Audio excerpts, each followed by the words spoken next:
Good morning. It is Wednesday, September 10th, 2025. And hopefully I can make this a short video. I know sometimes I get on a roll of rambling and everything.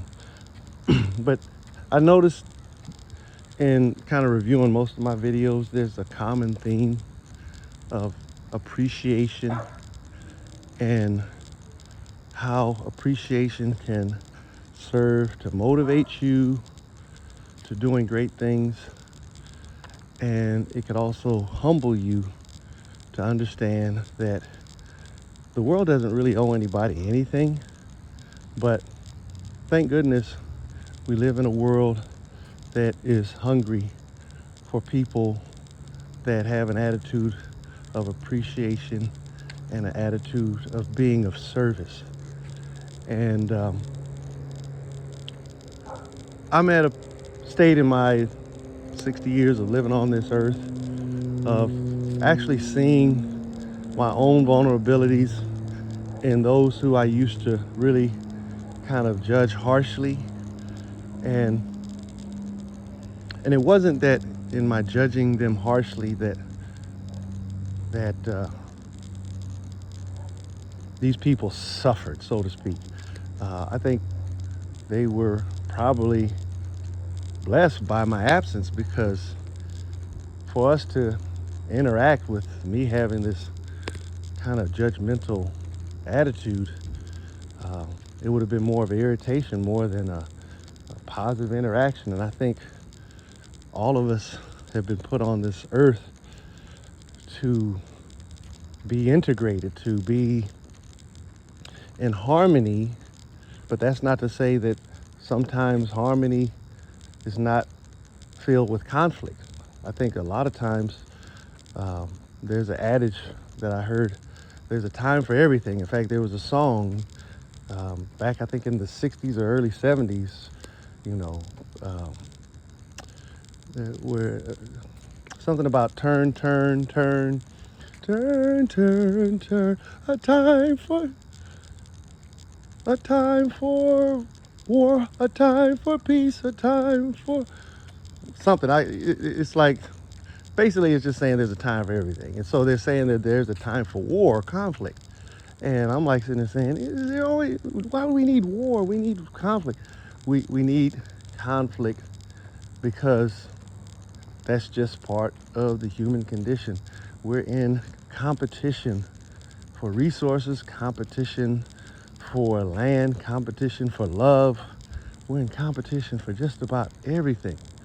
But the wonderful thing about the competition for a human being, it's not necessarily a competition where if you win, somebody has to lose. It's more of a competition of you succeed to the challenges that life has presented to you, or you're a loser. As an example, my parents raised 4 kids, put them through private school, set them on the right course, and they didn't just tell us what to do, they showed us what to do and how to do it. So I was given a good blueprint on how to be a good father, how to be a good brother, how to be a good sister, how to relate to my siblings, how to be a good student, how to be a good young man, how to be a developing young man, and ultimately what it's going to mean to be a man, right? And society has kind of tried to redefine these things, and in redefining these things, they've been able to change how men interact with reality. And believe it or not, the reality that we're living in is so artificial, it's so contrary to being a real man, and I know a lot of people hate hearing that term, but the good thing about being a real man is that a real man can recognize these things. A real woman can do the same thing. And then you have to actually be able to adapt. We have to evolve. I used to hate that word because I really thought it was an attack on God, and it was, but the actual definition that has been kind of softened up over the years has, you know, only meant, how organisms adapt to the environmental changes, and a lot of these adaptations lead to the survival of that organism and the generations of organisms that come thereafter. So I like the word and I'm going to use it, but in terms of these other definitions of billions of years, men transforming out of monkeys, turning into men and all this, I just don't see that being a reasonable proposition. But I digress. But anyway, we're evolving and developing, and so whenever we have something going on in society that goes counter to true reality, we have to adapt to it, and we don't have to militate against it, but we do have to talk about it. And when we talk about it, those people that are trying to use this change to their advantage and to their benefit, they're going to militate against you trying to go back to reality to say whatever. Like, as an example, my mother,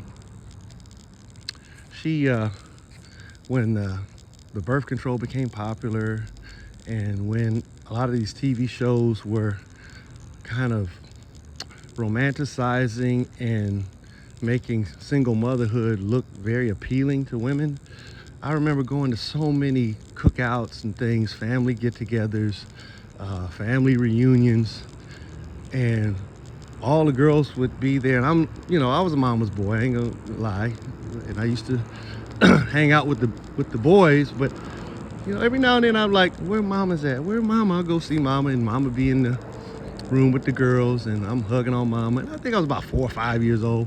I'm not being breastfed at 6 or 7 years old or anything like that.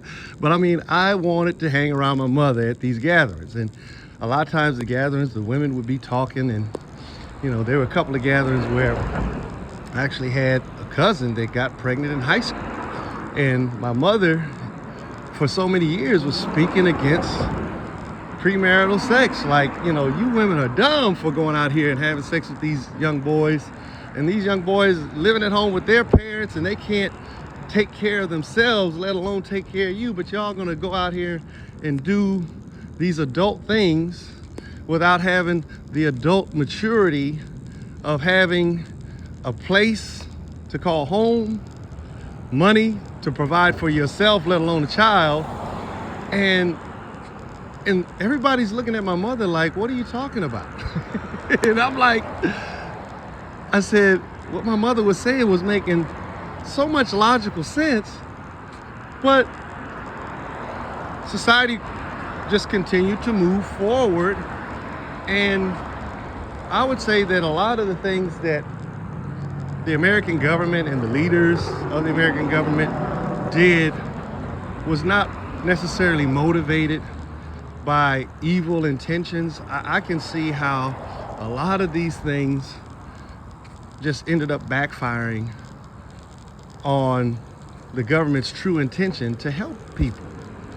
And it's kind of like, you can't save a fool from destroying himself. You just can't do it. As much as you might want to think, oh, if I give this person some money, they'll become better. If, you know what, these black people, yes, they suffered in slavery, and they were disenfranchised, and we're gonna kind of try to balance the scale by just giving them a whole bunch of money. I guarantee you, if the government ever gets around to doing it, and let's just say they gave every black person, $3 million tax-free, boom. You Negroes, and I'm a part of that group, because like I said, if I get pulled over by the cops or confronted by the police today, they're not going to be able to distinguish me from, a good one versus a bad one. I don't think I'm a bad one necessarily, but I don't That's not what the cops are going to tell me if they don't like black folks. So, so all I'm saying is that, getting back to the example, my mother said everything that made sense to the logical reasoning mind. But society was doing things that were telling the logical, reasonable mind to ignore all of these logical things. Because back in the 60s, that was the way things were going, early 60s. But by the mid 60s and all of this, everybody's thinking free love and all of this. And I would even say this, for black people, we were supposedly rooted in the Bible tradition. The white man gave us this book, but thank God that he gave you the book, but we never really continued to keep reading the damn thing after 1965. We stopped reading that damn book. And the reason why I know we stopped reading that damn book is because what has worked out in black culture is totally contrary to everything that the Bible teaches. There's some passages in the Bible where it tells those that were in bondage, do not envy the prosperity of your captors. Do not follow in their footsteps to do anything that they're doing, because it'll lead you into destruction. And so here we got a situation where in the United States, many people are doing what we saw white people doing, and we did it to the extreme of not doing the other part, which is dominate the culture in a way that is constructive and not destructive to one's own self. Like, as an example, black people started going to university. I want to go to college. And then they go to college and they see these frat boys, white girls, having their parties, doing drugs and all this other kind of stuff. But they're able to do all of those things because their parents got money. They got all kind of support systems, networks, and things like this. But your little black butt's going into this situation with the hope of improving your economic and social standing through education. So you're putting the cart before the horse of, oh, well, I'm gonna have fun just like these white people, because that's the college experience. And then when you graduate and you find yourself out on the street selling pussy or being a drug dealer and a gun runner and all this, now all of a sudden it's the white man's fault that you screwed up. But no, you envied, you wanted to be like them, but instead of doing the hard part of getting a solid education and putting yourself in a good financial situation, you decided to do the easy part. Hang out with the kids that are benefiting from their parents' success and their parents' bounty and their parents' money that you didn't really see where you were lacking. And that's the big failure that black people have. We envy those that have, but you shouldn't envy those that have when it turns out it required a great amount of sacrifice. Because there was a study, and I think Thomas Sowell did it. He was basically saying that most of the people that are rich today were not the rich people of yesteryear. Yes, there's a handful of really super rich people, super rich families. But the average person that's a millionaire, most of them self-made folks. So, and I guarantee you most of these people that are self-made millionaires made great sacrifices in order to get there. They were willing to do what it took to become successful. And what it takes is not pretty, not even a situation where you'll be happy. Even the people who you think are happy being successful, like Chris Brown, Drake and stuff, they'll tell you when they were younger the sacrifice they would make. It's just like the same story came out with Michael Jackson when it was revealed all of this stuff that Joe Jackson did to them in order to become successful. Oh, everybody's like gasping, oh my God, what happened? Well, that's what it took. It took a tyrannical father to get these young boys disciplined to where they could sing in harmony, that they could dance in, you know, smooth synchronization, that they could, you know, have their hairdos the way they need. I love those big ass afros these brothers had back in the day. And even the cartoon, the Jackson 5 cartoon, they had the cartoon characters, you know, with the big fluffy afros. In fact, I'd say the best family that had the baddest afros was the Silver family, Foster Silver and the Silvers, the group. Just Google, y'all will see and listen to some of the music these folks had produced back then. But it takes a hard amount of sacrifice in order to get successful. But the average person not even willing to do the bare minimum just to exist. It's so much easier to go down to the welfare office, sign some papers, and get that EBT check. But trust and believe, all those things are changing, folks. And unless you're ready for those changes, I wish you guys all the best. I wish you guys all the best. So just a ramble of thoughts today, but it gets back to this overarching theme of just appreciating where you're at. And at the beginning of the video, I was talking about how I kind of disliked my father because, you know, he was reduced to living in a garage. Well, guess what, folks?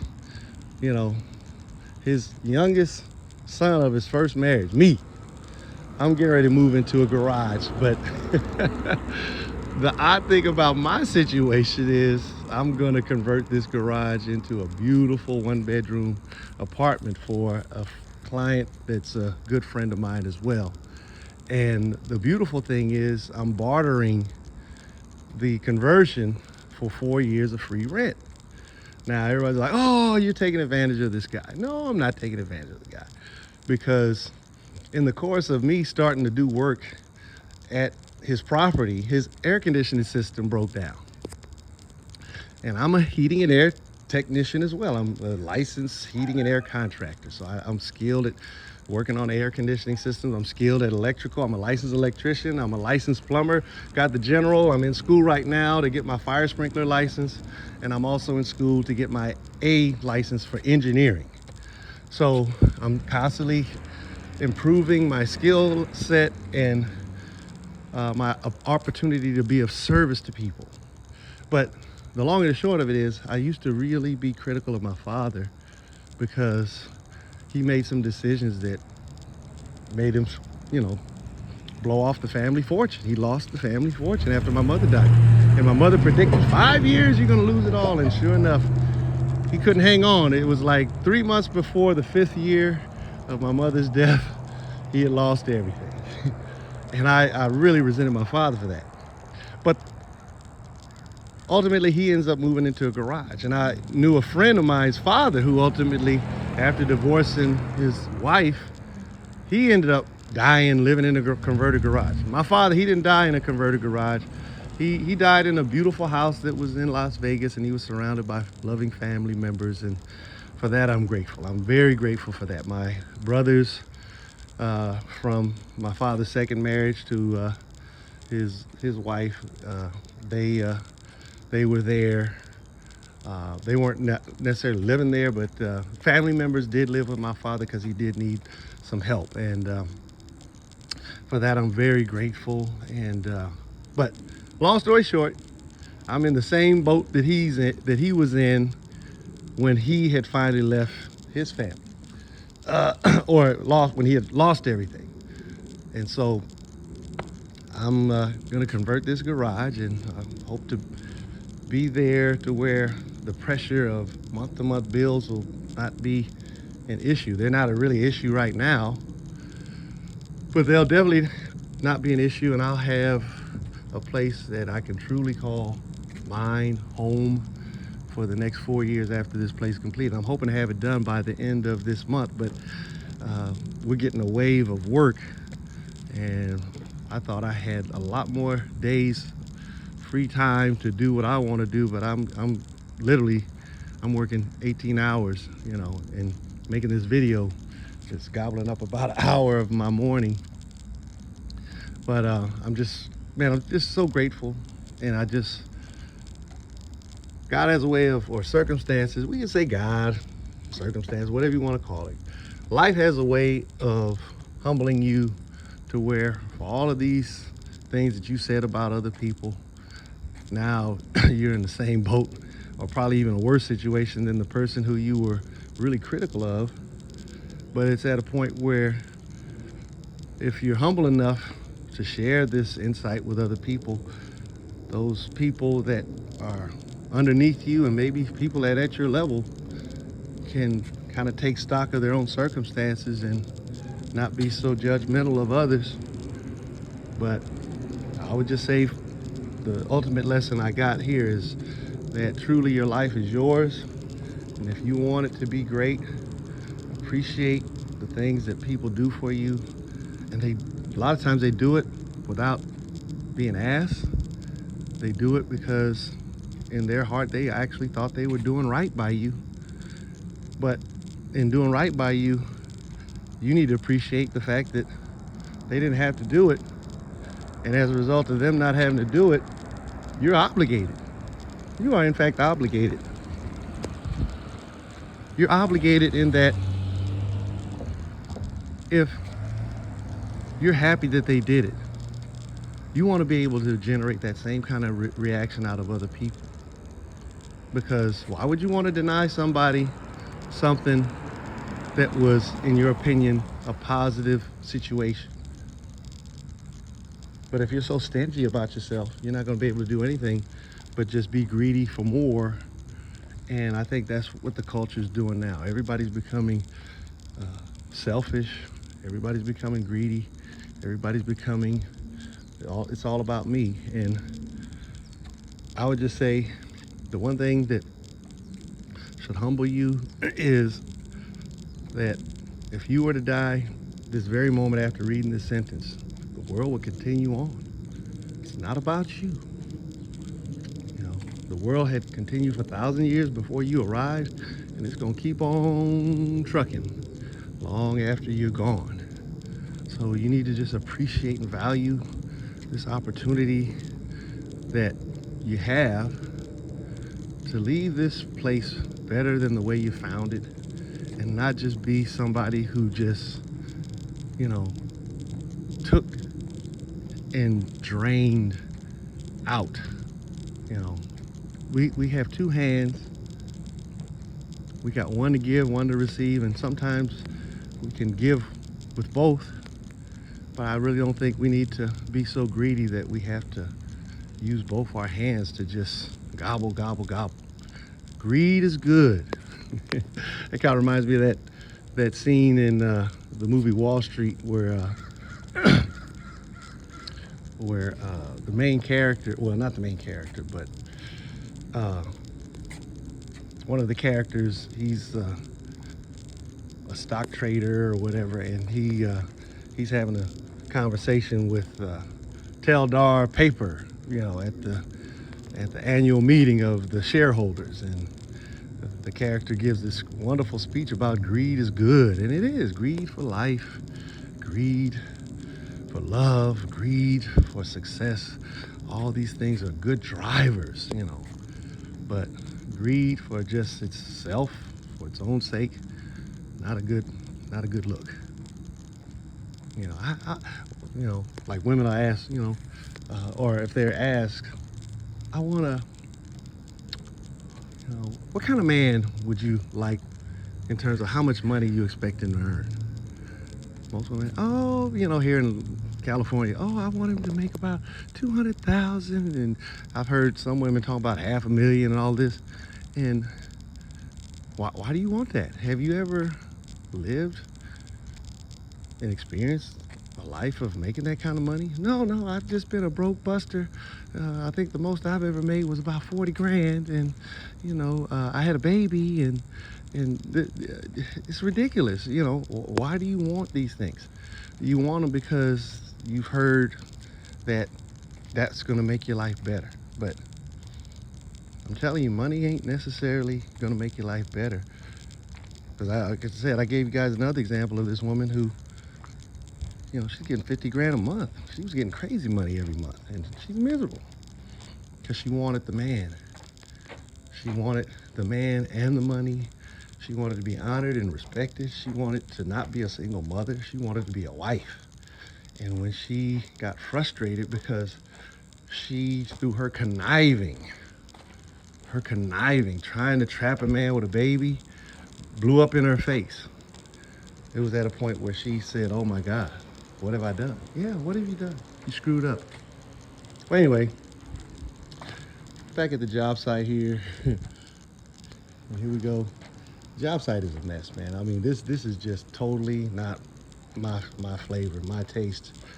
And leaving the job site, it's just, it is what it is, folks. And